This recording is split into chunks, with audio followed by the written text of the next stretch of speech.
cooking, which was amazing because one time I was visiting with my ex-husband who wanted to help in the kitchen. My grandfather just stood at the door. Like, you're coming with me, that's woman's work. So he was a great cook. And his specialty was cookies. And so whenever you'd come to visit, you had to taste his cookie because he was so proud that he learned how to cook. There's my story. I love that. What age was he when she passed away? He was in his 80s. So that was wow. a big change. And his hands were massive. Wow. As the stock warms, you can add the rice, the celery, the carrots, the sweet potatoes, mushrooms, and then it'll all make a broth as it stays on the stove. So the mushrooms don't get sauteed separate either. They just go in the soup, right? Not what the recipe says, so I guess so.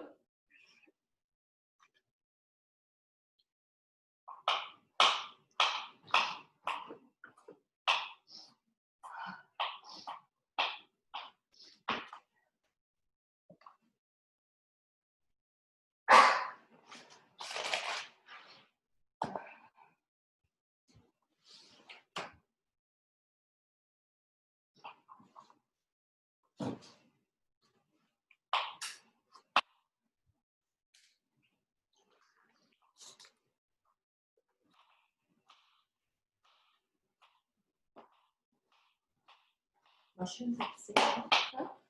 Mushrooms at the same time? Okay. Yeah, everything. So I don't, I'm just going off what it says. Yes, unmuting helps when asking a question, doesn't it?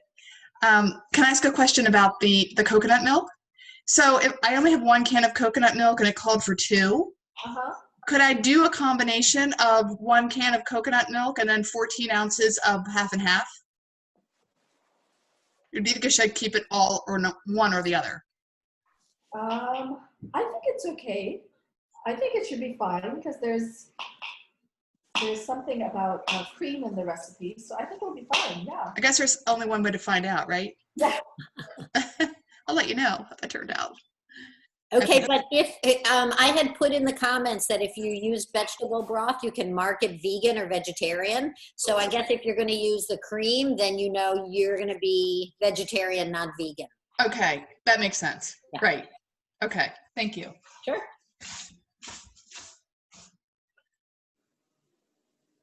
Oh, that is charming.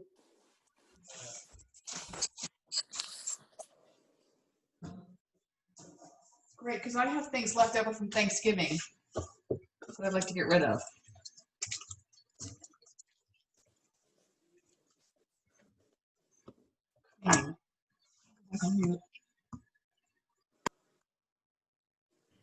So I have a grandmother story. My grandmother was a great cook, and I used to always taste the latkes as she was making them. So I sort of have a taste for how those are supposed to go. And she used to make kishka, remember that? Like the neck sewn together by hand and stuffed with some great stuff that I have no idea what that was, but I probably would never make it anyway. So it's just a memory. But she used to make this eggplant dip that I have no idea what she put in it. And I've been trying to recreate it for years. And I am totally lost. And she's from Russia. I've talked to, people, chefs at different restaurants saying, what could this have been? And I'm not even getting close. It was like a vinegary, green looking mix that was great, but I cannot recreate it. It's really sad. I never thought to ask her when I could have. Yeah. Green eggplant. I don't know, but it was good. I still could taste it, but it must have. Do you guys wash off your rice before you cook it? No? Well, I'm going to say I do. I wash all my rice except traditional American medium grain white. Everything else I wash. I don't know what other people do. I wash. I wash, but if it was an extra step that nobody really bothered with, I wasn't going to bother. Yeah, I usually look at the package for what I bought. I'll be a rebel here. I've got this wild rice, and it doesn't say anything about washing it, so I'm not gonna. Annette, can we pick your brain on some of this stuff as our master chef? You're muted. Let's unmute you. Can you unmute you? Yes. So what do you think about rinsing rice?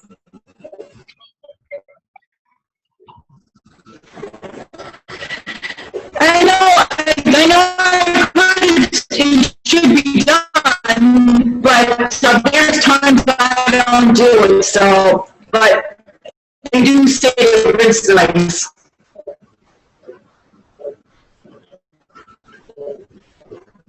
Hard to hear you, but I think you said that you don't usually rinse your rice. does everybody's kitchen smell delicious?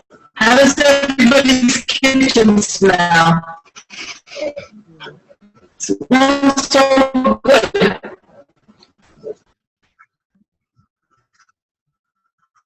Can't understand you, Annette. There's too much back noise. Right.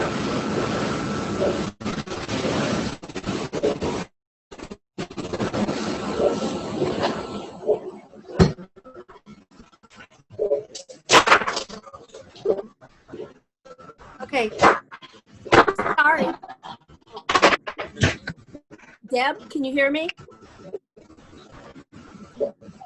Deb, can you hear me? Have they added? Now, I can hear you now better. Okay, thanks. Have they added the rice to the broth? Now. Yes, They are. we've Is added that a rice. yes? We've That's a added, yes. We've added rice, carrot, Okay. mushrooms, and I'm just about to put the celery in. Oh, so you're adding them all together. Yes. Okay. Okay.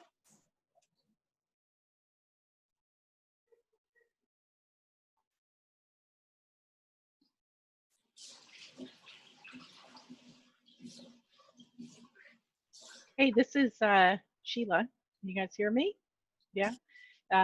So I'll tell you my grandmother's story and my husband, who you probably have seen walking around here in the background. Just so both of my grandparents were from Ireland, but on my mom's side is the grandmother that I knew, and one of her kitchen, I guess the memory that I have is going over there as a little kid, and she would make these little silver dollar pancakes for us when we would sleep over at Grandma McGarry's. So that was a really nice memory.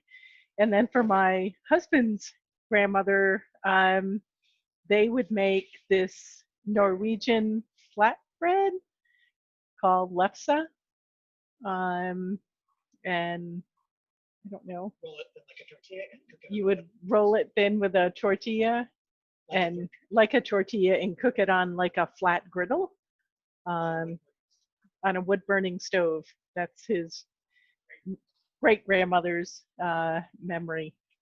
So and he still makes that lefse. Oh, he does? Mm-hmm. Not over a wooden stove though, but on a flat griddle. Yeah. Oh, nice. That sounds delish. Yeah. Yeah. Thank you. Carol, welcome.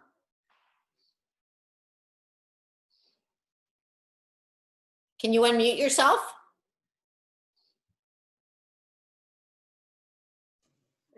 Can you hear me? Yeah, I saw you sneak in. How are you? I'm a newbie here. Yeah, so tell us how you found out about us. Enticing to join you for this project. It's great. Great. How did you find out about us? I guess on Facebook from KindWorks, and I've had some friends that have been working with KindWorks. You know, the whole thing about, you know, doing cooking and, you know, giving people good food. So it's right Yeah. up my alley. Wonderful. So are you local? Are you in the? Yeah, Chevy Montgomery County? Chase. Yeah, terrific. All right, Mhm. welcome. Are you cooking with us today, or are you sitting No, in? I'm just watching. This is my Okay. first time around. So. Okay, good. But I have all the ingredients. And So you'll I'm ready cook to- later. Yeah. Yes. Okay, fantastic. Well, welcome. We're glad Thank you're you. here. Do you have a grandma story? I have an Italian grandma who's in heaven now, but she was a lady who probably went through 8th grade, but she, in her New Jersey home, probably fed half of the people in their neighborhood. She was always cooking.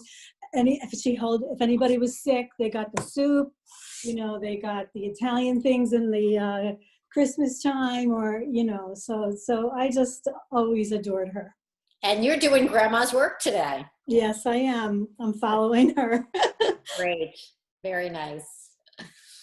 And for anybody, Carol, and anybody else new to KindWorks, if you want to just stick your email in the chat, we'll be able to subscribe you to our monthly newsletters, or you're welcome to just go on our website and subscribe yourself. It's one a month, pretty much at most, and it'll just tell you about any new projects like this that pop up.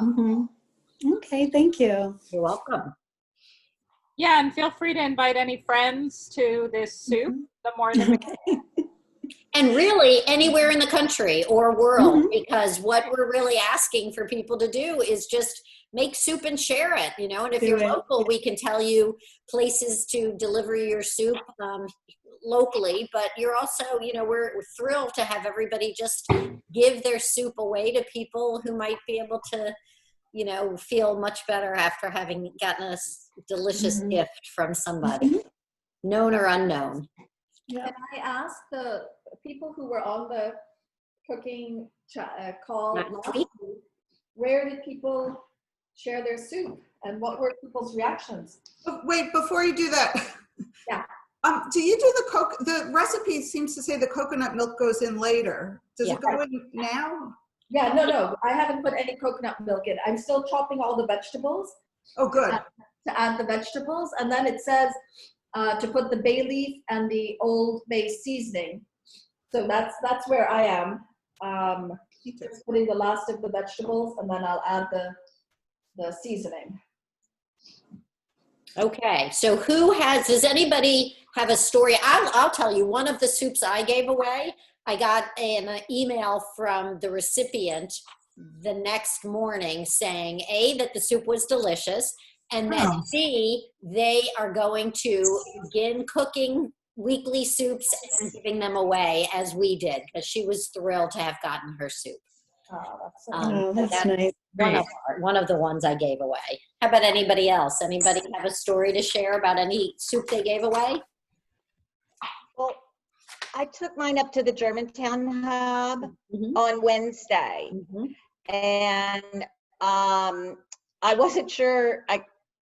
I couldn't find a spot in front, so I'm like, oh, I know there's a parking lot in the back, and that's probably the address that's posted anyway. But they were just finishing, I guess, loading all the cars for deliveries of groceries, but they were still out there, so I could just drive through and hand it off on Wednesday. And I offered to drive, but they said nope, everything had been taken care of. They had more drivers than usual. So yeah. That's wonderful. Usually they would take you up on that drive-in. So it was terrific that you asked, and be ready next time if you ask that they'll take you up on it. Yeah. Is it always in the back that you enter? Because, okay, it's easier to park back there, but I wasn't sure since I hadn't been to that building. But I mean, I knew exactly where the building was, but I hadn't been inside. So that's. Okay, question. Joyce has another question. Okay, I took mine to the Bethesda, what is it, the Montgomery County Coalition, gave them 3 quarts. So they will be my destination again. One of the variations, could I throw in a chicken breast and poach it like it suggested? Or should we just keep it vegetarian? No, I think that they would actually prefer that it has meat. The people at that particular shelter would love some meaty food. So right on what you're saying is inside with chicken. You know, that will make them very happy, Joyce. Thank you for doing that. Interesting. More vegetarians up in Gaithersburg, huh? Well, no, I think that the difference is, and I'm not sure, but the people at that shelter in Bethesda are largely single people. And for whatever reason, the families are willing to eat, you know, a little bit more. Okay. What the word is. Okay, that's good. That's great. I will do that then. Okay. I have a dead spot in my kitchen, so I find myself frantically running back to the pantry, which is alive, and then into the kitchen. So that's why I'm in and out. Okay. All good. Okay. I delivered mine both to the shelter in Bethesda as well as to a family with a new baby, and they were super happy to not have to cook. So it was nice to kind of do both. And I had the Irish grandmother story made me remember something I had not thought of in years. My Irish grandmother, who came over here after my parents got married, she always had a pot of soup on the stove. And she would puree it for me. It was like a vegetable soup, but I didn't like chunky things. She always puree it for me, and I can still taste what it tasted like. But she literally always had soup. And I never thought about that until I was reading something about Dylan Thomas and his wife, Caitlin. And Caitlin had a pot of soup on the stove all the time. And it was like the endless pot of soup. It was always on low. And she would just throw whatever in, like as she was cooking other things, and it would just throw some more water in. So it was kind of like those friendship starters, you know what I mean, that you just keep adding to. It was like a soup like that. And because she kept it on low all the time, it never went bad, but it was literally on the stove 24 hours a day. And then it occurred to me that I'm pretty sure that's what my grandmother did. That's so lovely. Yeah. What kind of soup, Dominique? It was like a vegetable soup with a little tomato base. You know, but it was just an odds and ends soup, really. You know, whatever she was cooking, the onions, celery, tomatoes, herbs would just go in. You know, so it was so funny because I made that connection. And soup is so comforting. It's funny, all doing this and asking us to think about these and hearing people's stories reminded me of my grandfather, who was blind on my mother's side. He didn't cook a lot, but once a year or so, he would make cocido, which is a Spanish soup. They had lived in Spain. And it was this big deal, you know, you'd have the chickens and the chickpeas and all the vegetables and couscous. And so anyway, so this is bringing back a lot of nice memories. I'm glad the storytelling component was introduced. Not surprised, Salma. Yeah, no, I love. Oh, here's another funny story. So the other two courts that I took last week, one was to a Syrian refugee family. I'm sure because of the cultural, they're not going to say anything. But the fifth one, I've kind of adopted. The sous chef at the St. Regis in Georgetown furloughed this man who grew up on a farm, and he appeared on my Bethesda listserv since he grew up on a farm doing yard work. He is so good. So he has been showing up once a week, and last week I gave him the sweet potato squash soup. And then afterwards I'm thinking, wait a minute. Oh, he's a sous chef. What did I do? So he'll be coming back on Tuesday, and I'll let you know what he says. That's great.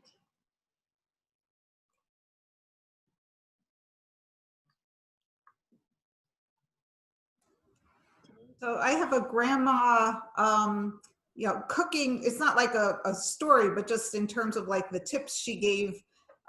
And it's Jewish, so everything was Jewish cooking. She made stuffed cabbage, which I haven't actually made myself, but many years ago she was visiting here, and she told me that you buy the head of cabbage, you know, the round traditional kind of cabbage, not an Asian cabbage, and you stick it in the freezer, and you just keep it in the freezer until the day you want to make that stuffed cabbage. You take it out the night before, and it's kind of mushy, so as it defrosts, each leaf comes off, and you can work with it to make your little meatballs that you roll up into the cabbage. And that was her special trick for stuffed cabbage. There you go. That's great. So nice. I love that tip.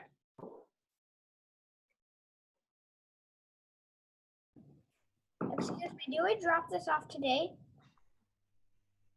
What's that, Beta? Do we drop this off today? Probably not today. I think it's really best, you all, if you can, to freeze your soup tonight and deliver it frozen where you're going, unless it's to somebody that you personally know, because that really extends the ability of wherever you're taking it to travel or get it to someone, you know, if it's going to one of the shelters or hubs, we don't have to worry as much about it being out for too long. So if you're giving it to anyone you know, feel free to not freeze it and give it to them personally. But if it's going to somewhere more kind of industrial or commercial, please freeze it first. I think that's best. Okay, also, we bought these 24-ounce containers. We couldn't find the quart ones. Is that fine? Fine. Okay. Totally fine. Yeah. So when I've made, again, in the Jewish thing, the Jewish chicken soup, and I freeze, the carrots when they defrost were never, the texture was always weird. So I don't know if carrots or certain things don't defrost well. Does anybody have any experience or thoughts? Well, my mom made homemade soup and put it in the freezer every summer when she had vegetables that were in large supply, and they had carrots in them. Okay. I don't know, I guess we just got used to eating whatever consistency they were. But I was gonna freeze this one, even though it does have chunked carrots. Yeah, it's probably fine. I just, you know, I was a picky eater as a kid, so maybe that's why. How's everybody's soup looking? I think mine's about simmering. Yeah. So I put the bay leaf. The recipe said 2, but I put a few more. I just think it's nice for flavor. And I put the Old Bay seasoning in. So I'm just going to lower the heat, cover it, and let it simmer now.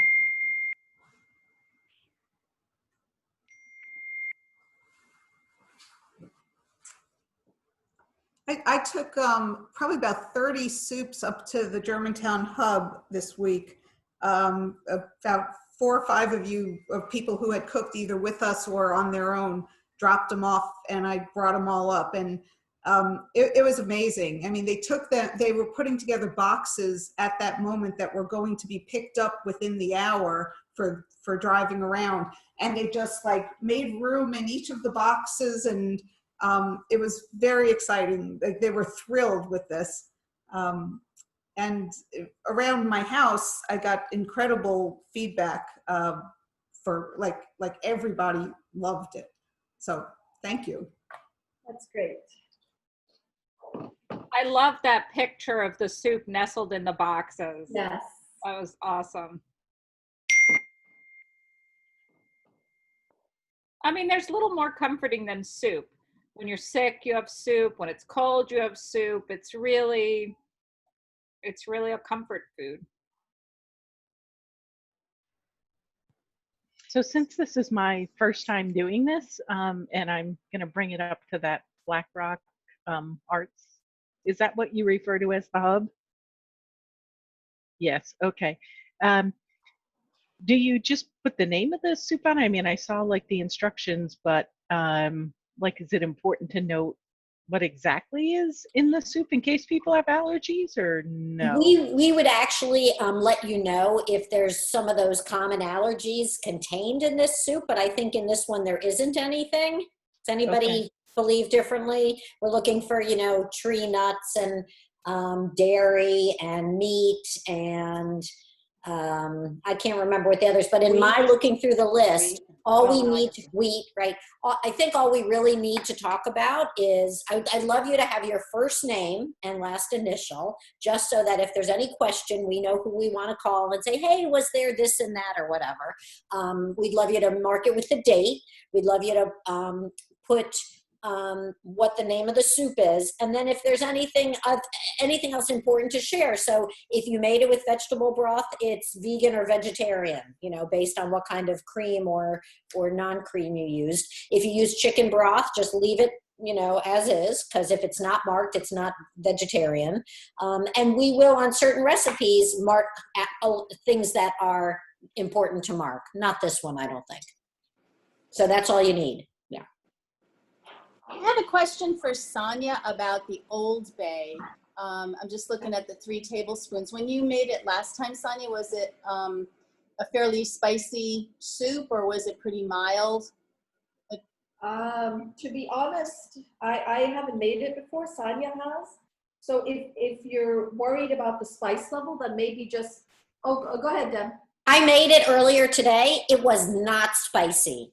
Okay, and you did the only thing I would say is at the end of the recipe, I think it says to taste it and add more salt and pepper and Old Bay. Don't add salt and Old Bay because Old Bay is salty. So that's my only tip.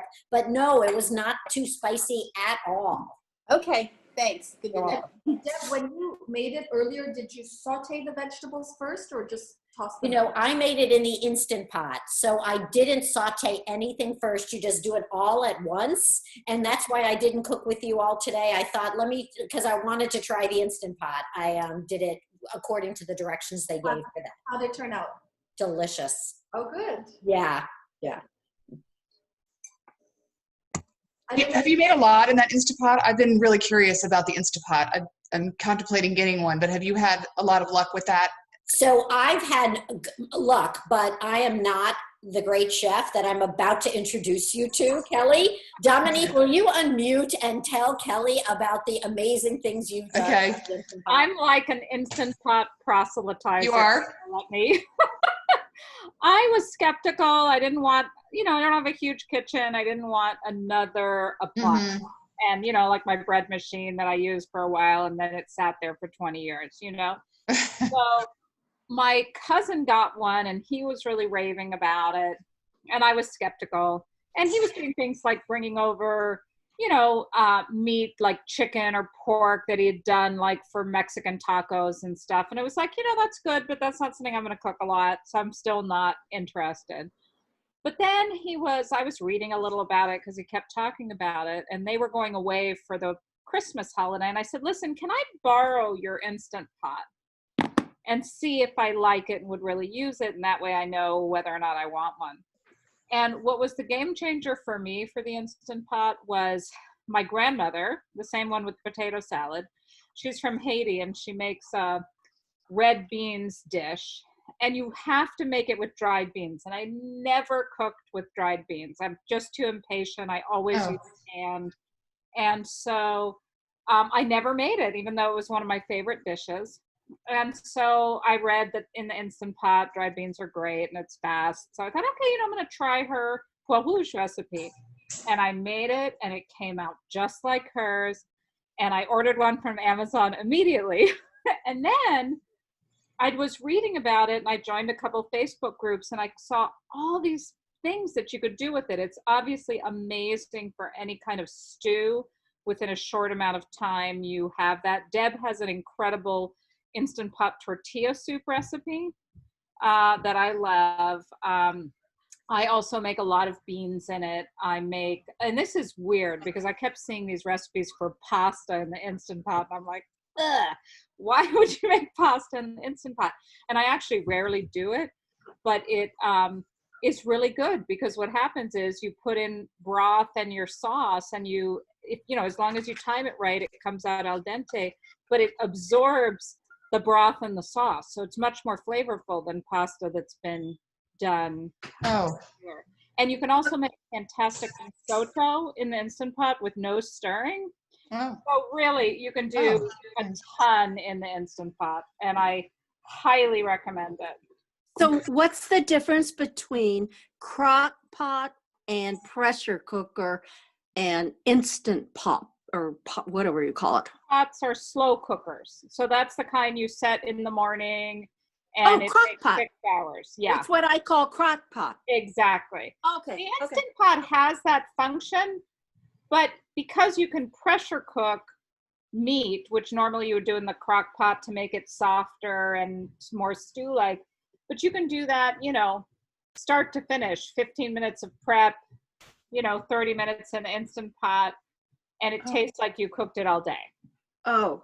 Another good thing about the Instant Pot is you can saute in the same pot before you do it. Yeah. I've used it like to saute and then make a soup on the slow cook method, or it's versatile. But Dominique, didn't you once have like a Ninja air fryer that was also an Instant Pot that was also a slow cooker? And it also does, the Ninja Foodie does electric pressure cooking. It does air frying. So it's really nice. You know, it's hard to do. Like I can do it for my family of 5, but I can't. The air fryer basket's smaller. So I can do like air fried Brussels sprouts. They're delicious, but it's not like a ton. Like if I'm making a lot, I'll just do it in the oven. But the air fryer is great. What it also, the Instant Pot has a feature for yogurt, and so does the Ninja, and the Ninja dehydrates. So you can dehydrate fruit, you can dehydrate, you can make beef jerky, for example, in it. So it kind of depends. I mean, I love the Instant Pot just as it's cheaper. It's a great workhorse. It does what it does really well. But if you want to try air frying and you don't want to like have another appliance, you can get the Ninja Foodie and it'll do that. I think you can make yogurt and stuff in it. I use my Instant Pot. I have an update on the Instant Pot. Okay. A friend of mine told me that they are now selling a lid that turns the Instant Pot into an air fryer. Oh. Really? Mm-hmm. So this really isn't a crock pot. No, it's the opposite of a crock pot. Okay. Crock pot's slow cooking. This is fast cooking. So is it like an old-fashioned pressure cooker that you would have done on the stove, but it's electric? Yeah. But with more functions? Many more functions. Many more functions, but if... Dominique, you're muted. All right. It will turn itself off. It's got a lot of safety features. And then, of course, you can make yogurt in it. You know, it's got a lot of preset programming. But yes, that's the whole idea. Oh, it's great to make Indian food. There's a lady called the Butter Chicken Lady, and she has a whole Indian Instant Pot cookbook. And she said a lot of young Indians who grew up a little bit traumatized by their grandmother's pressure cooker, that they had to like listen for the whistle so it didn't explode and stuff, are starting to make Indian food because it speeds up the process hugely. And we've made delicious Afghan food. And you've made from all different cultures in yours, right? Amazing, yeah. All right, that's the end. Annette, do you sell Instant Pots? Where's Annette?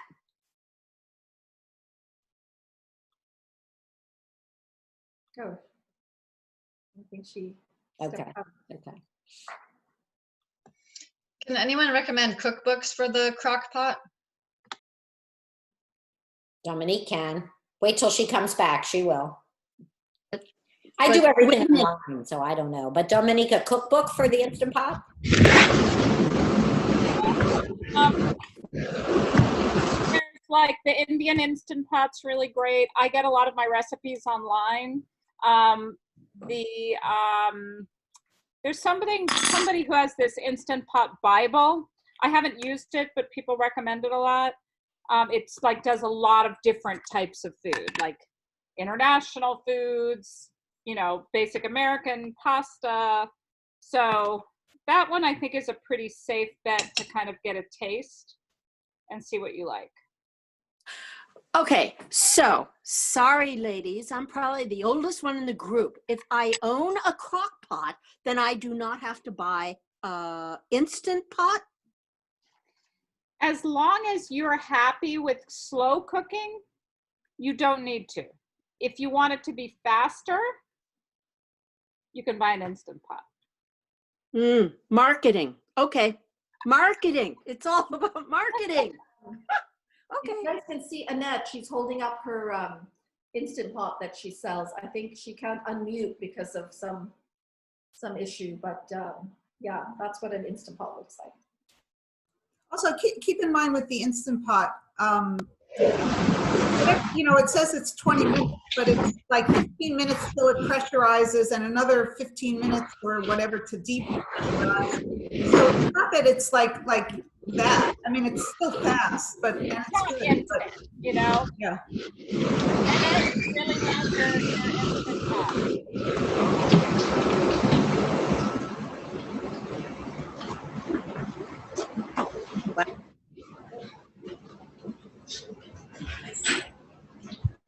Okay, so ladies, my daughter's crock pot broke. Should I buy her an Instant Pot?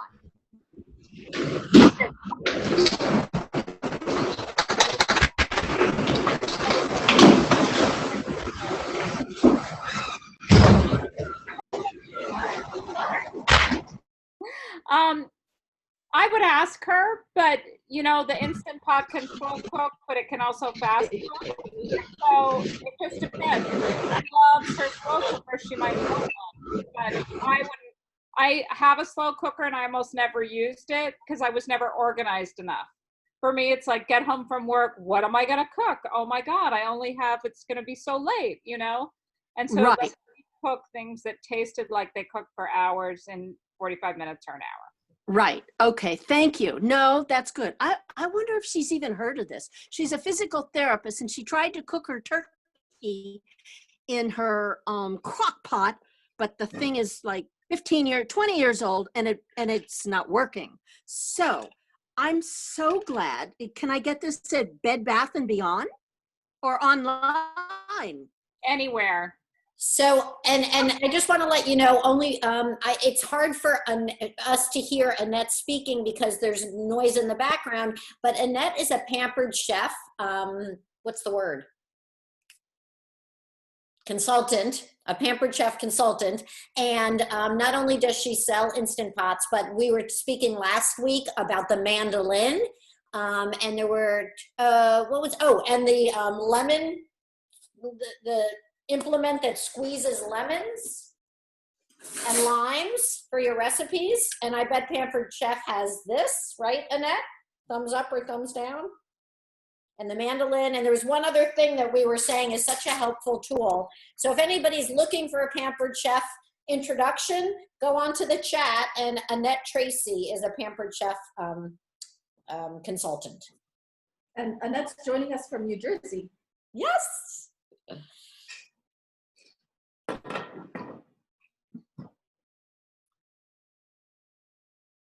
We have our youngest chef joining us today, I think. Yusuf, are you there? He's there you are. How old are you, Yusuf? How are you? How old are you? 9? 9? That's awesome. How's your soup smelling? Good. Good. Thanks for joining us. Prize for youngest. Prize for furthest away, Annette. He joined for the Turkish cuisine too, I think. Yes, yes. He is quite the chef. Have you guys been following our Kindemic, the various posts that we've been posting? I think we're up to day 5 today. Each day we're posting some way that we can each do some good in our communities or just make someone smile or, you know, just share some kindness. And we'll be doing this until the end of the year. You know, we just thought let's counter all this stressful news and sad news and depressing news with just a lot of kind news. So join us. It's on our social media on Facebook and Instagram. And these are all small ideas. Some of them are tied to KindWorks, but all of them can be modified in your own communities. Share the posts with, you know, family and friends anywhere in the world, because we want to just make kindness go viral. So yeah, today's post, I don't know if you saw, but it's, oh, hi. It's an amazing story of a friend of ours, a friend of KindWorks. Some of you may know the restaurant called Sakina Halal Grill. It's on K Street in DC. And this is a guy who has such an inspiring story. He came from Pakistan, which is where I'm from originally. He came to this country about 25 years ago, and he penniless. He had a few dollars in his pocket, worked several jobs, drove a car, you know, worked day and night to save some money. And his dream was always to open a restaurant. And so in 2013, I think, 7 years ago, he opened a restaurant on K Street. It's now called Sakina, and it's named after his mom, Sakina. And from day one, he knew that he wanted to serve anybody who was hungry and couldn't afford to buy a meal. So there are many homeless men and women in the parks and the streets near his restaurant, and he just went. The first day that he opened the restaurant, he went to the parks. He invited them all in. They couldn't believe it. They thought he was kidding, but they went. And every day since, they've been going, and he's served thousands and thousands of meals for free. And we've known him for several years. He's come to KindWorks projects. In fact, we cooked in his kitchen a couple of years ago. We cooked some of his mom's favorite recipes, a biryani and a chicken curry and some other things. Really, really great guy. But when COVID happened, he shut down his restaurant in March. He reopened July 1st, but his business had gone down by 80%. So, you know, obviously he's on K Street, the offices are closed, nobody's going in for lunch or for dinner, and he was really in a difficult situation. He didn't know whether he could keep his restaurant open, whether he'd have to shut down for good. He had laid off all of his employees except for 2. He had 15 people working for him, and 13 people he had to lay off, and he couldn't pay his rent, he couldn't pay his suppliers. He was really in the dire straits. And so a friend of his suggested that he set up a GoFundMe campaign about less than 2 weeks ago. And he didn't want to do that. He was reluctant because he said, I've never asked for anyone, anything of anyone in all of my almost 50 years, you know, and he just felt embarrassed to do that. But he ended up doing that because the situation was so dire. And within 24 hours, he raised $100,000. And now he's just shut it down because it just went viral, and people, you know, he's gotten a lot of media coverage over the years. And during this time, WJLA, that's covered his story in the past, did a story on him, and various influential Twitter folks tweeted out his story, and people just gave what they could, $5, $20, $50, because, you know, he's always been so generous and been so kind, and people wanted to do what they could do at a time when he needed kindness and generosity the most. So he's raised $300,000. He's back in business. He's re-employing the people that he had to lay off, and he is feeding the homeless. Just on Thanksgiving, he invited everybody, whoever you are, from wherever you're from, to come and eat for free at his restaurant. Between 4 and 6, he boxed meals, and people drove in and picked up their meals. And, you know, it was just a way to say thanks for the incredible generosity that he received. I spoke to him this morning, and he was telling me that, you know, if you do good, if you're kind, people remember. And when you may need some support, that's, you know, people come to your help as well. So he's a really good guy, and I would encourage us all to support his restaurant. It's the Kina Halal Grill on K Street. Yeah. I saw him on TV. I saw that story last week on the news, and I was so impressed. I went and bookmarked it. I Googled it, and then I bookmarked it so that I could remember the name of the place, so that the next time I'm down that way, I could go by and, you know, make a carry-out order to support him. And so that was such an incredible story. And really, there's such a lot of remarkable people out there. You know, You know, when I asked him where this came from, this desire to feed the homeless and to be so generous. I mean, people had told him when he started the restaurant that there is no way you're going to stay in business because, you know, paying customers are not going to want to sit next to people who are homeless and, you know, sitting in the same restaurant. And he said, that's okay, so be it. You know, if it doesn't work, I'll shut it down. But I'm not going to budge from the model that I want to use. And, you know, it's worked and then some. And I was asking him, I did a little piece about him last year, and I asked him, I was doing a series on wisdom from our elders, asking people what is it that they remember from their elders. And so I had taken my mom to the restaurant, and my son was with me, and he was sharing the wisdom that he remembers, and it was from his mom.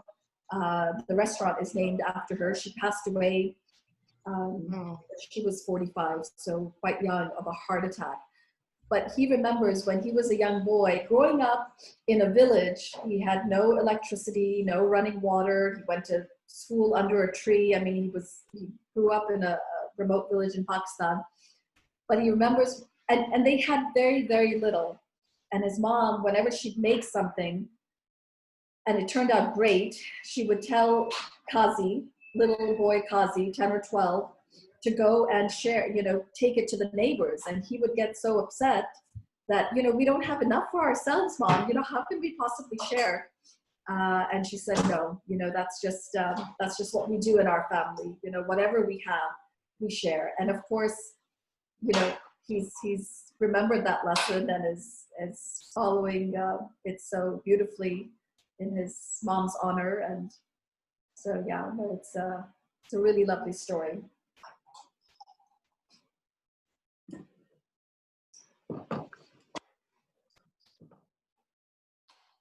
And the soup is smelling really good. We have come to the end of our hour. Does everybody know that when you're done simmering, I think we take off, we add the coconut milk if you're using it, and the kale, right? Okay, I'm going to do that right now before we leave. I think And Salma, do you think the kale needs to simmer for any length of time, or it should just be kind of thrown in there? No, I think you just add I'm it right afraid away. of kale, so I need to be watched through that. I know with spinach, you could just leave it in and it'd be fine. Yeah. I'm going to use spinach. I'm going to use frozen spinach, actually. I keep on hand to throw into things. Wow, this is so good. I think just in the heat of the soup, the kale will wilt, so it doesn't need to, you don't need to cook it further. Okay.